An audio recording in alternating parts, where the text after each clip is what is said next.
After you've submitted an application to Griffith, you may want to check the status or progress of your application. Doing this is easy, and there's some helpful information about this on the Griffith website.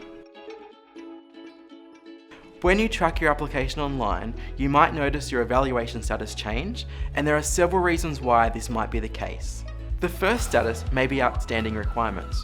For example, if you've indicated that you have relevant work experience, but not attached a CV, stated you have completed a qualification and not uploaded your transcript, or if you've uploaded an incorrect file. The second status is further information requested, where our admissions team may need additional supporting documentation to continue assessing your application. In this instance, you will receive an email requesting you provide these documents to recommence the assessment process. To keep you fully informed of your application status, you will receive updates via email that let you know how your application is tracking. These can include status updates such as your application is in review, it has been sent for evaluation, or if the evaluation is complete.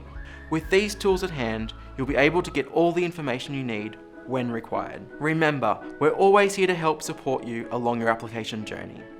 If you have any questions relating to your application, please call us on 1800 677 728.